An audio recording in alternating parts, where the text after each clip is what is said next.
اعوذ باللہ من الشیطان الرجیم بسم اللہ الرحمن الرحیم الحمدللہ والصلاة والسلام علی رسول اللہ وعلی آلہ وصحبہ اجمعین اشہد ان لا الہ الا اللہ واشہد ان محمدًا عبدہ ورسولہ۔ سیرت النبی صلی اللہ علیہ وسلم کی اسٹڈی میں آج ہم یہ بات پڑھیں گے کہ نبی صلی اللہ علیہ وسلم طائف گئے اور وہاں پہ ان کے ساتھ کیا ہوا۔ شوال 10 نبوت، اواخر مئی یا اوائل جون 619 عیسوی میں نبی صلی اللہ علیہ وسلم تشریف لے گئے طائف۔ یہ مکے سے تقریباً 60 میل دور ہے۔ آپ صلی اللہ علیہ وسلم نے یہ مسافت آتے جاتے پیدل طے فرمائی تھی۔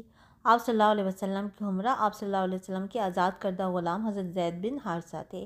راستے میں جس قبیلے سے گزر ہوتا اسے اسلام کی دعوت دیتے، لیکن کسی نے بھی یہ دعوت قبول نہ کی۔ جب طائف پہنچے تو قبیلہ ثقیف کے 3 سرداروں کے پاس تشریف لے گئے جو آپس میں بھائی تھے اور جن کے نام یہ تھے عبد یلیل، مسعود اور حبیب، اور ان تینوں کے والد کا نام عمرو بن عمیر ثقفی تھا۔ آپ صلی اللہ علیہ وسلم نے ان کے پاس بیٹھنے کے بعد انہیں اللہ کی اطاعت اور اسلام کی مدد کی دعوت دی۔ جواب میں ایک نے کہا کہ وہ کعبے کا پردہ پھاڑے اگر اللہ نے تمہیں رسول بنایا ہو۔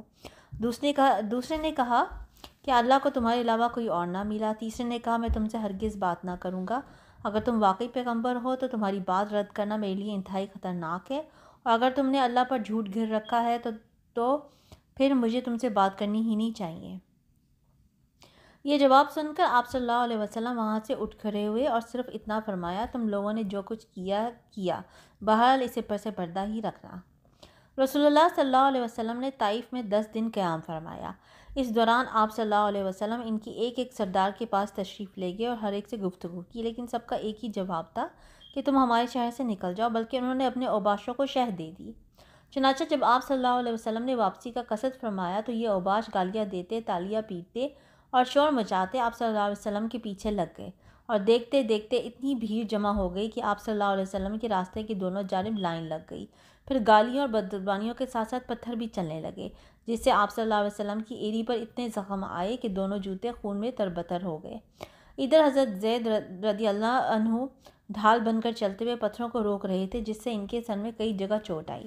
بدماشوں نے یہ سلسلہ برابر جاری رکھا، یہاں تک کہ آپ صلی اللہ علیہ وسلم کو عتبہ اور شیبہ ابنائے ربیعہ کے ایک باغ میں پناہ لینے پر مجبور کر دیا۔ یہ باغ طائف سے 3 میل کے فاصلے پر واقع تھا۔ جب آپ صلی اللہ علیہ وسلم نے یہاں پناہ لی تو بھیڑ واپس چلی گئی، اور آپ صلی اللہ علیہ وسلم ایک دیوار سے ٹیک لگا کر انگور کی بیل کے سائے میں بیٹھ گئے۔ قدرے اطمینان ہوا تو دعا فرمائی جو دعائے مستضعفین کے نام سے مشہور ہے۔ اس دعا کے ایک فقرے سے اندازہ کیا جا سکتا ہے کہ طائف میں اس بدسلوکی سے دوچار ہونے کے بعد اور کسی ایک بھی شخص کے ایمان نہ لانے کی وجہ سے آپ صلی اللہ علیہ وسلم کس قدر دلفگار تھے، اور آپ صلی اللہ علیہ وسلم کے احساسات پر حزن اور علم اور غم و افسوس کا کس قدر غلبہ تھا۔ ادھر آپ صلی اللہ علیہ وسلم کو ابنائے ربیعہ نے اس حالت زار میں دیکھا تو ان کے جذبہ قرابت میں حرکت پیدا ہوئی، اور انہوں نے اپنے ایک عیسائی غلام کو جس کا نام عداس تھا بلا کر کہا کہ اس انگور سے ایک گچھا لو اور اس شخص کو دے آؤ۔ جب اس نے انگور آپ صلی اللہ علیہ وسلم کی خدمت میں پیش کیا تو آپ صلی اللہ علیہ وسلم نے بسم اللہ کہہ کر ہاتھ بھرایا اور کھانا شروع کیا۔ عداس نے کہا یہ جملہ تو اس علاقے کے لوگ نہیں بولتے۔ رسول اللہ صلی اللہ علیہ وسلم نے فرمایا تم کہاں کے رہنے والے ہو اور تمہارا دین کیا ہے؟ اس نے کہا میں عیسائیوں اور نینوا کا باشندہ ہوں۔ رسول اللہ صلی اللہ علیہ وسلم نے فرمایا اچھا تم مرد صالح یونس بن متا کی بستی کے رہنے والے ہو؟ اس نے کہا آپ صلی اللہ علیہ وسلم یونس بن متا کو کیسے جانتے ہیں؟ رسول اللہ صلی اللہ علیہ وسلم نے فرمایا وہ میرے بھائی تھے، وہ نبی تھے اور میں بھی نبی ہوں۔ یہ سن کر عداس رسول اللہ صلی اللہ علیہ وسلم پر جھک پڑا اور آپ صلی اللہ علیہ وسلم کے سر اور ہاتھ پاؤں کو بوسہ دیا۔ یہ دیکھ کر ربیعہ کے دونوں بیٹوں نے آپس میں کہا لو اب اس شخص نے ہمارے غلام کو بگاڑ دیا۔ اس کے بعد جب عداس واپس گیا تو دونوں نے اس سے کہا اجی یہ کیا معاملہ تھا؟ اس نے کہا میرے آقا روئے زمین پر اس شخص سے بہتر کوئی اور نہیں، اس نے مجھے ایک ایسی بات بتائی ہے جسے نبی کے سوا کوئی نہیں جانتا۔ ان دونوں نے کہا دیکھو عداس کہیں یہ شخص تمہارے دین سے پھیر نہ دے، کیونکہ تمہارا دین اس کے دین سے بہتر ہے۔ قدرے ٹہر کے رسول اللہ صلی اللہ علیہ وسلم باغ سے نکلے تو مکہ کی راہ پر چل پڑے۔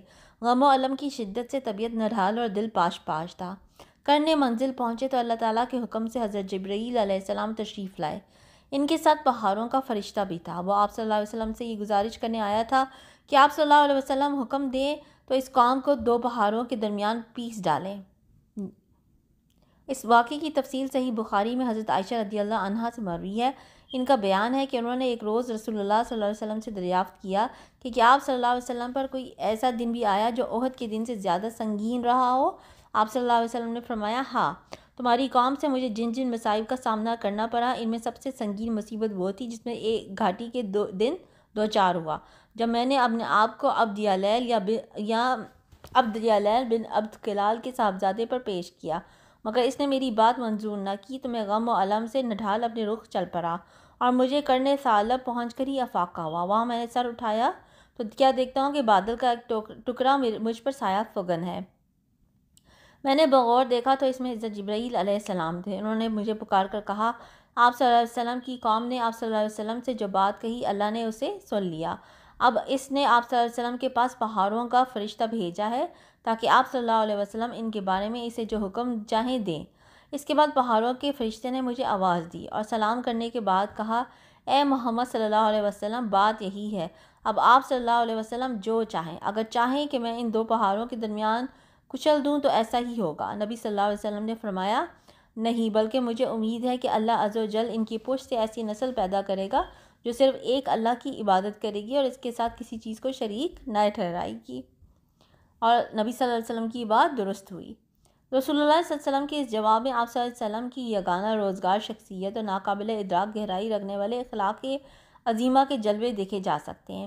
بہرحال اب 7 آسمانوں کے اوپر سے آنے والی اس غیبی مدد کی وجہ سے آپ صلی اللہ علیہ وسلم کا دل مطمئن ہو گیا اور غم و علم کے بادل چھٹ گئے۔ چنانچہ آپ صلی اللہ علیہ وسلم نے مکہ کی راہ میں مزید پیش قدمی فرمائی اور وادی نخلا میں جا فروکش ہوئے۔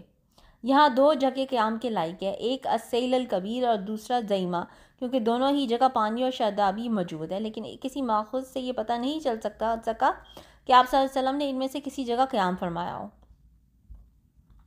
وادی نخلا میں آپ صلی اللہ علیہ وسلم کا قیام چند دن رہا۔ اس دوران اللہ تعالیٰ نے آپ صلی اللہ علیہ وسلم کے پاس جنوں کی ایک جماعت بھیجی جس کا ذکر قرآن مجید میں 2 جگہ آیا ہے، ایک سورہ احقاف میں، دوسرے سورہ جن میں۔ سورہ احقاف کی آیات یہ ہیں، اور جب کہ ہم نے آپ صلی اللہ علیہ وسلم کی طرف جنوں کے ایک گروہ کو پھیرا کہ وہ قرآن سنے، تو جب وہ تلاوت قرآن کی جگہ پہنچے تو انہوں نے آپس میں کہا کہ چپ ہو جاؤ۔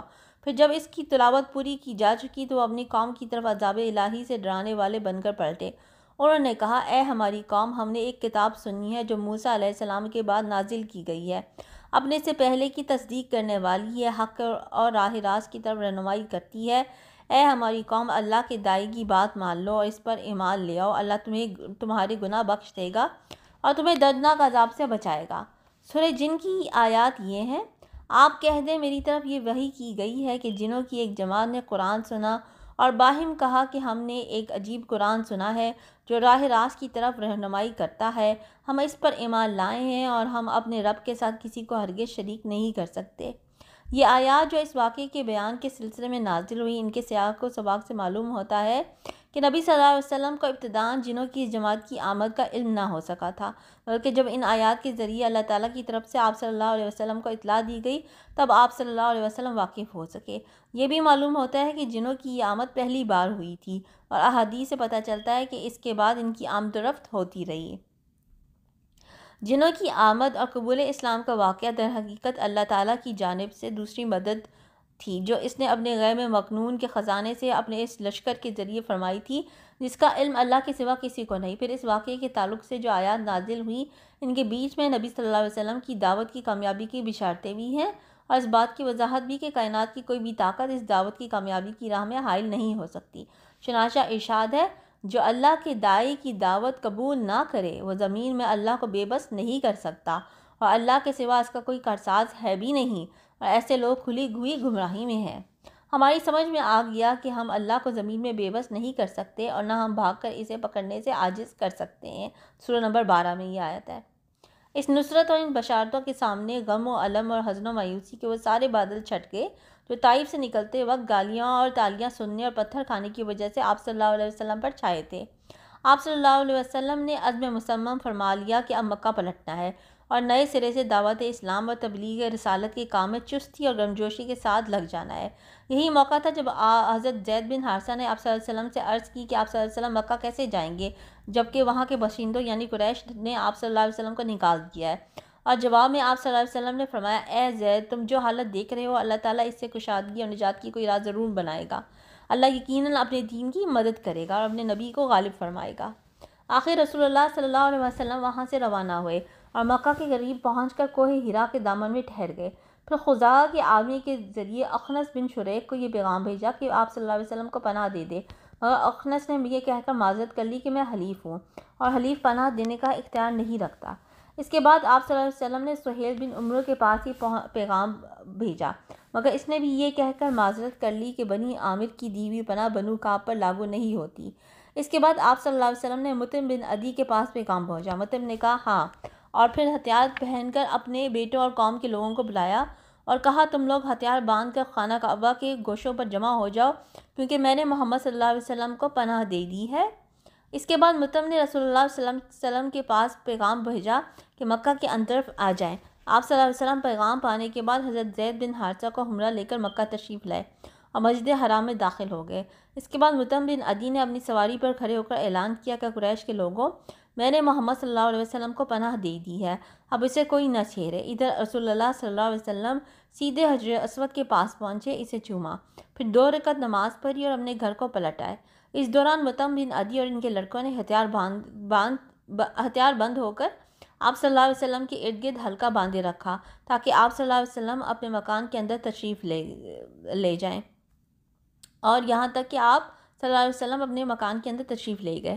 کہا جاتا ہے کہ اس موقع پر ابو جہل نے مطعم سے پوچھا تھا کہ تم نے پناہ دی ہے یا پیروکار مسلمان بن گئے ہو؟ مطعم نے جواب دیا تھا کہ پناہ دی، اور اس جواب کو سن کر ابو جہل نے کہا تھا جسے تم نے پناہ دی اسے ہم نے بھی پناہ دی۔ رسول اللہ صلی اللہ علیہ وسلم نے مطعم بن عدی کے اس حسن سلوک کو کبھی فراموش نہ فرمایا۔ چنانچہ بدر میں جب کفار مکہ کی ایک بڑی تعداد قید ہو کر آئی اور بعض قیدیوں کی رہائی کے لیے حضرت جبیر بن مطعم آپ صلی اللہ علیہ وسلم کی خدمت میں حاضر ہوئے تو آپ صلی اللہ علیہ وسلم نے فرمایا اگر مطعم بن عدی زندہ ہوتا پھر مجھ سے ان بدبودار لوگوں کے بارے میں گفتگو کرتا تو میں اس کی خاطر ان سب کو چھوڑ دیتا۔ تو یہ واقعہ تھا طائف کا اور جنوں کی دعوت اسلام قبول کرنے کا، اور نبی صلی اللہ علیہ وسلم کا مطعم بن عدی کی پناہ میں اس نے پناہ دی نبی صلی اللہ علیہ وسلم کو، تو وہ مکہ میں داخل ہوئے اپنے گھر میں۔ تو اس سے ہم یہ سیکھتے ہیں کہ دعوت دین کے کام میں مشکلات بھی آتی ہیں، لوگ مذاق بھی اڑاتے ہیں اور لوگ تکلیف بھی دیتے ہیں، لیکن ہمارا کام یہ ہے کہ ہم ثابت قدمی سے رہیں، اللہ کی رحمت سے مایوس نہ ہوں،